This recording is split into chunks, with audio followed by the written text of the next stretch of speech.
Hey Prentice Elementary, it's Mr. Moenssen, and today's book is Little Miss Scatterbrain by Roger Hargreaves. Little Miss Scatterbrain was just a little bit forgetful. You can say that again. Little Miss Scatterbrain was just a little bit forgetful. She met Mr. Funny. "Hello, Miss Scatterbrain," he said. "Hello, Mr. Bump," she replied. She met Mr. Tickle. "Hello, Miss Scatterbrain," he said. "Hello, Mr. Strong," she replied. She met Mr. Happy. "Where are you off to?" he asked her. She thought and thought. "I bet you've forgotten, haven't you?" laughed Mr. Happy. Little Miss Scatterbrain looked at him. "Forgotten what?" she said. Miss Scatterbrain lived in the middle of the woods, in Buttercup Cottage. Everybody knew it was called Buttercup Cottage, except for her. She kept forgetting. "I know," she thought to herself. "To help me remember, I'll put up a sign." Look what the sign says. She isn't called Little Miss Scatterbrain for nothing, is she? One winter morning, she got up and went downstairs to make breakfast. She shook some cornflakes out of the box, but being such a scatterbrain, she forgot to put a bowl underneath the cornflakes. "Now where did I put the milk?" she asked herself. It took her 10 minutes to find it. In the oven.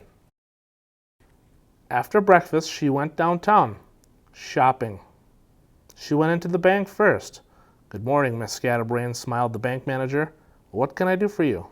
Little Miss Scatterbrain looked at him. "I'd like some change," suggested the bank manager. "Chicken," replied Miss Scatterbrain. "Chicken?" exclaimed the bank manager. "But this isn't the butcher's. This is the bank." "Oh, silly me," laughed Miss Scatterbrain. "Of course it is. I forgot." She smiled.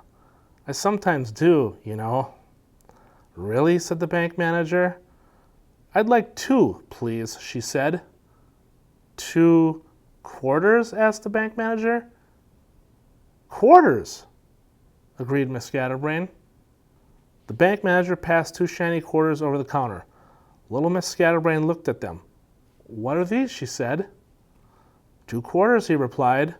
2 quarters, she said. "They don't look much like 2 chicken quarters to me." Eventually the bank manager managed to explain, and she gave him a 50-cent piece, and he gave her 2 quarters and change. Off went Little Miss Scatterbrain to the butcher's. "Whew," remarked the bank manager. Little Miss Scatterbrain walked into the butcher shop.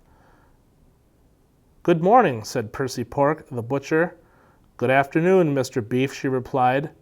"Pork," said the butcher. "No," she said, "chicken." "But my name isn't Chicken," he said. "Of course it isn't," she replied. "Chicken is what I'm here for." "Oh," said Percy, scratching his head.